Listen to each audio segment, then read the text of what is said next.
All right. I want to do another episode of what I call How to Think. What I'm going to call How to Think. It's going to be episode 2. It's going to be psychology. Okay, first episode was Iran, the things going on today. What do you think about it or not think about it? The second episode is going to be psychology. And remember that I come from a center. My center is the Bible. So I look at what the Bible says and I believe that, and then I work out from there. Okay, so what I want to ask you guys about psychology, let's just think about the little terms they use. So, psychopath, sociopath, they give people all these names, they come up with all these definitions, and they say, if they do these things, then they're probably this. If they do these things, they're probably this. And everybody likes creating a label, creating a box, putting people in the box, creating another box, putting people in the box, creating another box, putting people in the box. It gives them some sort of, pretend scientific basis. They get to define the terms. They get all this other stuff. So I just want you to think about. Let's just go with being a psychopath. Okay, they say a person is a psychopath, and they got all these criteria. They abused animals when they were kids, and all this. They hated their mom, and they don't like women, et cetera, et cetera, et cetera. They got all these little like things, and they say, oh yeah, this is psychopath. They don't feel. They don't have normal human emotions and all these other things. And I just want to ask you, look, I understand that these people out there that call themselves experts, they come up with these labels, they come up with these boxes that they put everything in, and you were taught, hey, trust the experts. They're the ones that define the terms, we got to trust them. But I just want to ask you, do you really just have to not think about it? Or could you just possibly think about it? Could you just ask yourself, is it true? And so here's what I want. Here's the mental exercise I would like people to do. Not just say, okay, experts say it, I believe it. I want you to ask yourself, how do you believe that a person becomes a psychopath? So let me tell you what I think is going on. And this, I'm not just saying, oh, some psychiatrist says this, so I believe it. I don't care what they say. I'm thinking about this all on my own. Nobody told me this. But like I said, the Bible is my center and I work out from there. Nobody told me this. It's just what I think. Okay? How does someone become a great basketball player? Right? How does a human become a really great basketball player? And I would say to you, practice, practice, practice. You get better at what you do. If you do something, you get better at it. Okay? And if it works for basketball and it works for football and it works for woodworking, and if it works for, being a doctor and surgeries, and the more you do something, the better you get, the more efficient you get, the more, you know, uh, you don't even have to think about it. You can just do it. Works for martial arts, works for everything. But when it comes to psychology, when it comes to evil, when it comes to all the evil deeds people do out there, we don't believe it's practice makes perfect. We believe they're born with some kind of, condition. They'll say, you know, they were sick. They were sick. That's what happened. So I want to ask you, why is it not that practice makes perfect? Why is it not that they did evil things, they weren't adequately punished, their parents didn't care nor have the time to teach them otherwise. Their parents were too involved with themselves. They were not invested. They did not have the time. They did not have the compassion. They did not love their children enough, and the children were allowed to just continuously do evil things. And the more they did evil things, the better they got at it. Okay? Think about it. The more you do evil things, I would think it's still practice makes perfect. You're going to get better at it. If you tell yourself, It's not evil. You might not buy that at first. You might think, man, that's nonsense. I tell myself this, but it's nonsense. But the more you tell yourself that, like, let me, say you went and you told yourself, I'm hungry. I'm going to go to the store. I'm going to steal a burrito. You tell yourself it's okay because I'm hungry. Everyone should be able to have food. I need food. I'm going to go to the store, steal a burrito. I'm not going to work for it like everybody else has to. You deserve food. You shouldn't have to work for it. And so you go over there and you steal a burrito. The first time you're probably going to think, this is not right, but I'm going to do it anyway. You justify it. You justify it to yourself. But do you think that you don't get better at justifying the evil things you do to yourself the more you do it? What do you think about the 300th time you stole a burrito? Do you think you're thinking about how evil it is anymore, or do you think it's just normal? Like, hey, I've stolen 300 burritos. You probably don't even think about it anymore. And this is where I'm talking about. I use the Bible as my center and I work out from there. The Bible says that this happens to people, that they sear their conscience with a hot iron. The more you do something that is wrong and tell yourself that it's okay, the better you get at believing your own lie. And you can sear your conscience into believing that lie.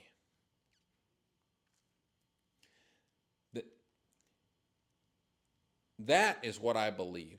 People will put it in a box and they'll say, this person has this condition. Oh, this person has this condition. This person has that condition. But think about it this way.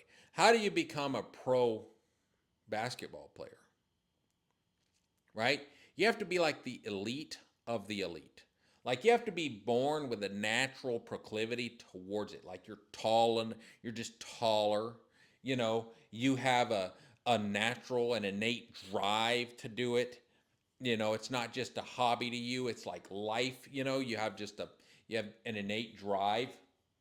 Something like you have the work ethic, you have the natural ability and the natural gifts, and you just have an intense elite drive that other people don't have, that allows you to become the 1% of the 1% of the 1%. Like, just the absolute elite. You don't think that exists with evil people? With people that just they grew up in a situation that fostered that kind of environment. They grew up with parents that didn't teach them right from wrong, they told them that it was right and it was wrong, but they didn't actually teach them it was right from wrong. They didn't actually tell them why. They didn't actually let them reason through it. They didn't actually tell them or think them through it. Couldn't invest the time. They were too worried about themselves. They're just born in the situation for it. But on top of that, just naturally also gifted towards being evil. Just naturally had a darker heart than most people. You know, it's human nature. We all have our gifts, and some people have dark gifts. They have they're born better skilled at doing wrong things, sleight of hand, stealing, uh, killing. Back in the day, there were warriors that were just better than everybody else. Today, there are warriors that are just better, the elite of the elite, willing to go where nobody else will go. I'm not saying that the people are born to do that. I don't believe that at all. But I believe there are people born naturally gifted in things that suit that. And if they don't put that energy in a positive place toward a positive thing and they do evil, then they will get more and more evil over time. They practice makes perfect, like everyone else and everything else. That's just how it works. Okay? You can make yourself great at anything, including doing evil. And this is what I want you to think about when it comes to psychology, because I don't believe there's anyone, any field on earth that is more evil than psychology. None, zero. I don't think it exists. I think lawyers don't even look bad compared to psychologists of today. The things that they do are absolute evil. And the reason I want to say that it's absolute evil, and then again, this is me thinking about things. I'm just thinking through things. And so I'm going to give you a reason, a logic as to why I believe this. But I'm not saying you need to believe this because I say it. That's crazy. I'm just a random guy. Why would you believe me? I just want you to think how to think. I just want you to say, is it possible? Question.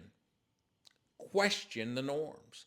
Question the schools of thought. Question the experts.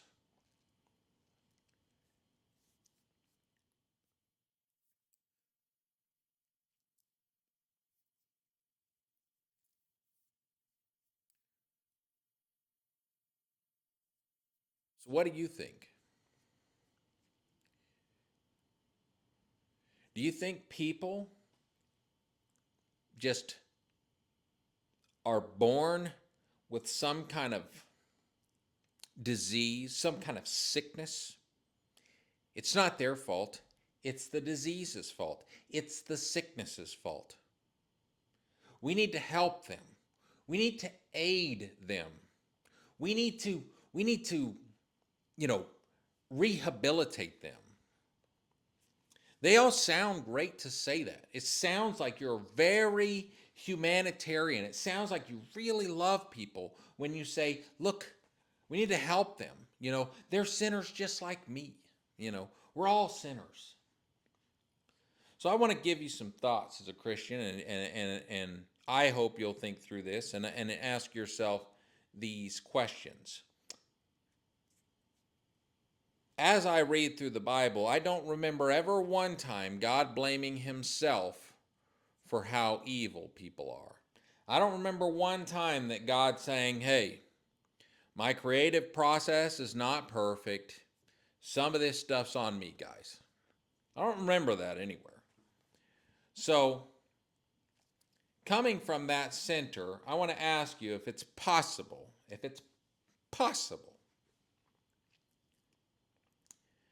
that we need to be blaming people for the evil they do, not conditions.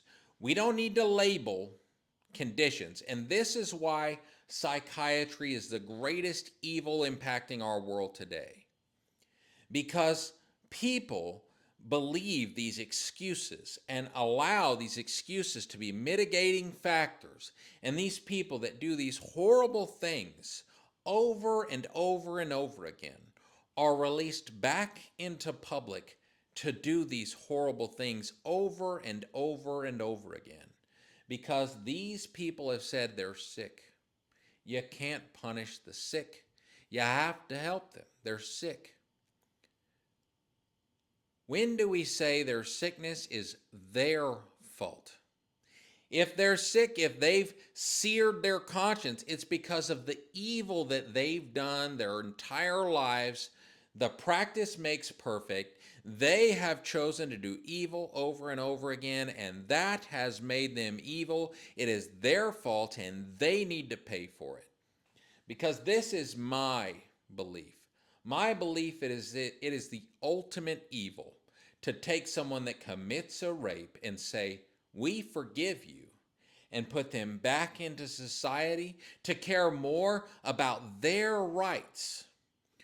Then they get back into society and they abuse another innocent person. And that's only if we're lucky. It's probably multiple more innocent people.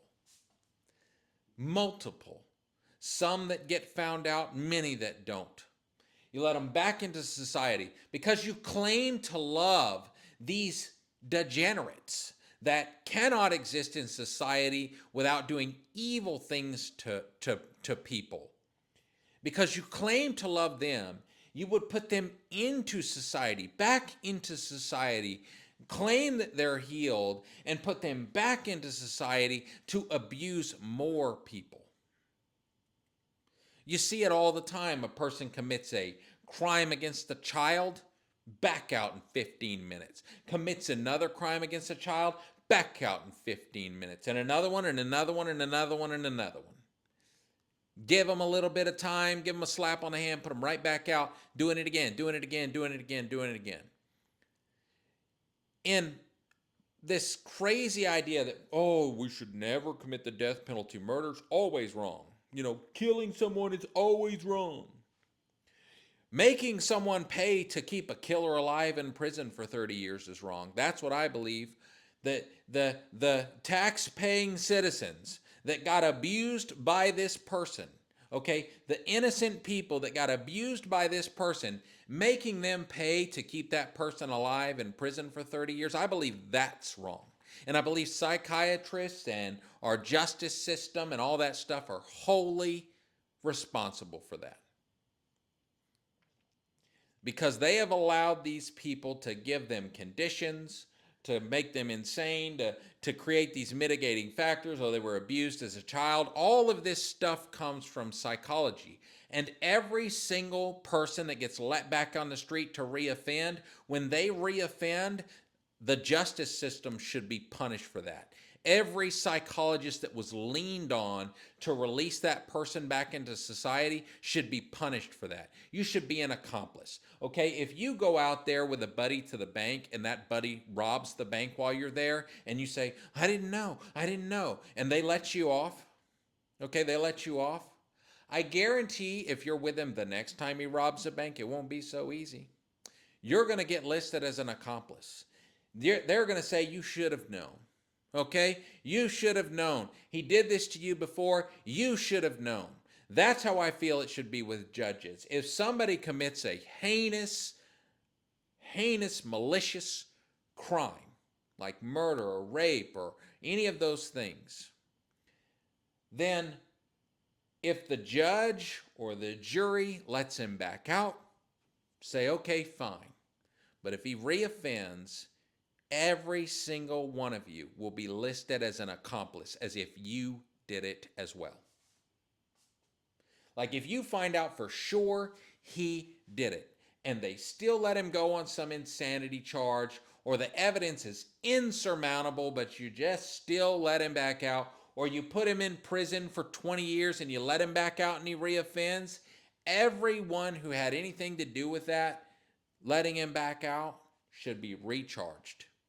They should be held accountable for the 20 years of rehabilitation that the taxpayers had to pay to rehabilitate the guy, which didn't get rehabilitated and then ended up back in society doing the same thing. I guarantee you people will judge a lot more honestly, when they know it's their blood on the line if it happens again.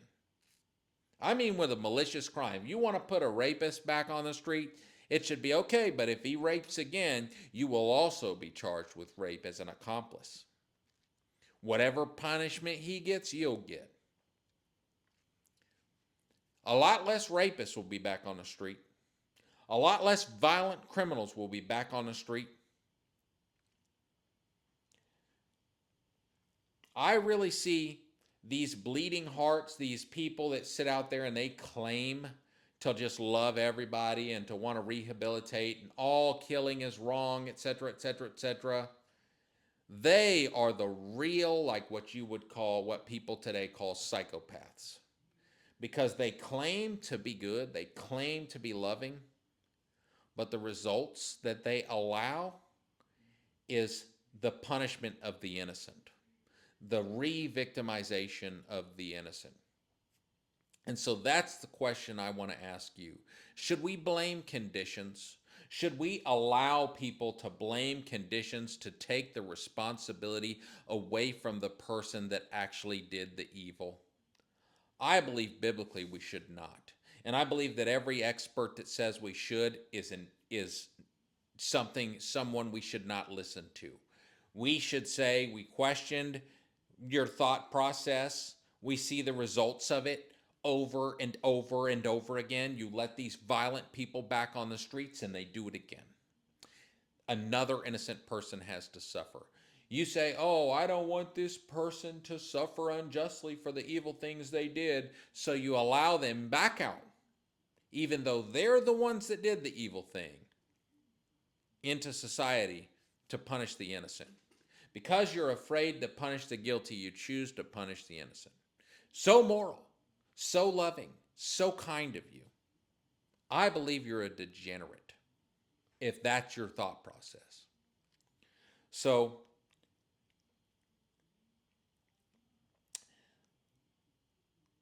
the last really point that I really want to leave you with as a Christian, as you people that call yourselves Christians, that believe the Bible, do you believe that God would say, you know, they committed murder, but if they were abused as a child, don't don't punish them? Like, these people today believe that forgiveness means you don't punish the thing.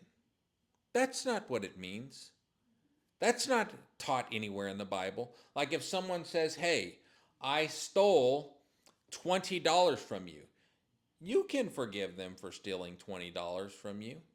They still should have to repay it, but you can still forgive them.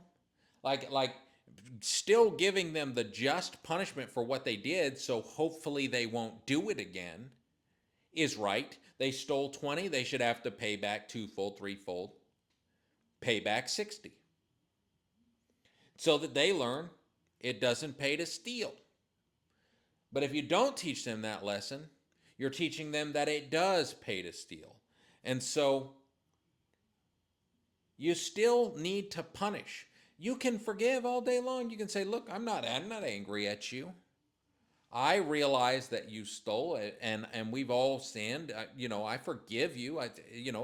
But there's still a crime to be atoned for. There's still a sin that has to be made right.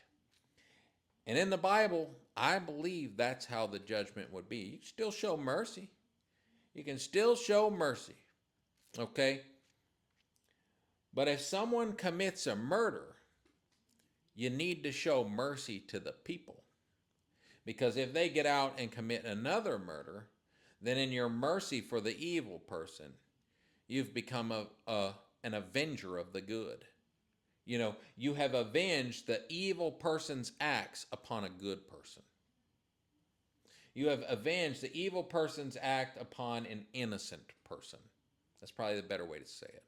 Innocent of that evil person's acts. Why are these things true that these psychologists say? Why do we believe it on face value?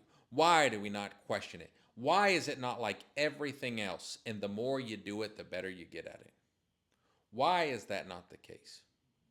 Why can't we use our reason? Why do we just have to believe what everyone says?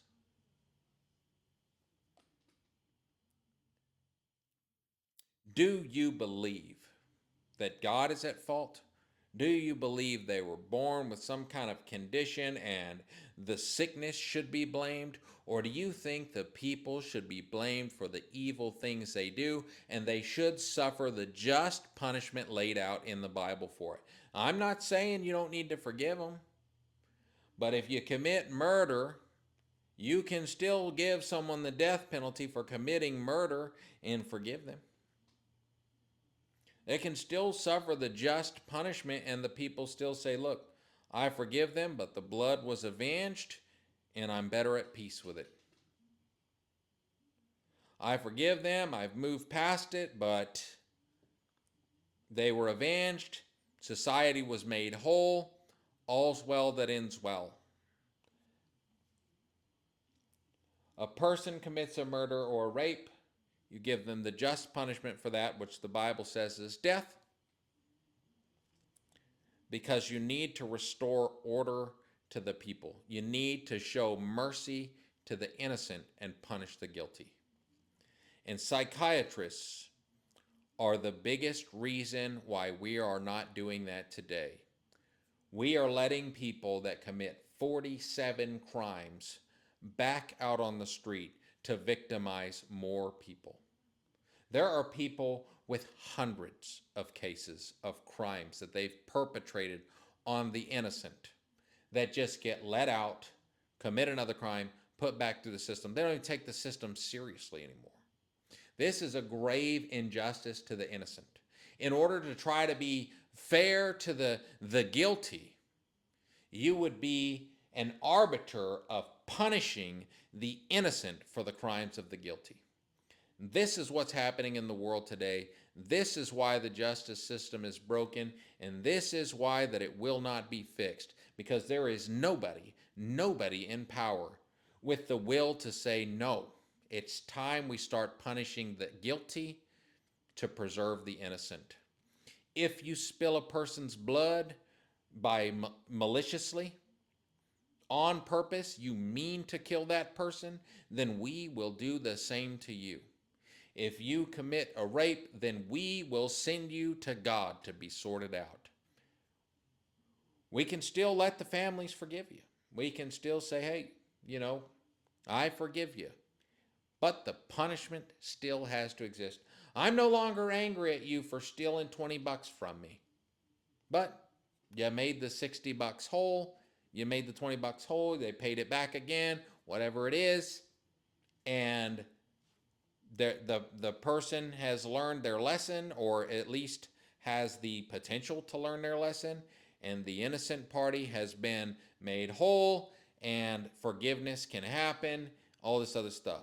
But people have this idea that forgiveness is just letting people do whatever evil thing they want and just not punishing them for it. Just saying, I forgive you, no punishment. That's not practical, it's not reasonable, and you're putting these people back into society to do grave evils to even more innocent people. So that's my how to think on psychology. I'm not telling you need to think my way. I'm not telling you you need to think any way. I'm telling you you need to ask yourself, is it true? What all these experts are saying, is it true? Or is there a more logical, plausible explanation? One that works with all the world. You get better at what you do. All right, that's my thought process for today. God bless.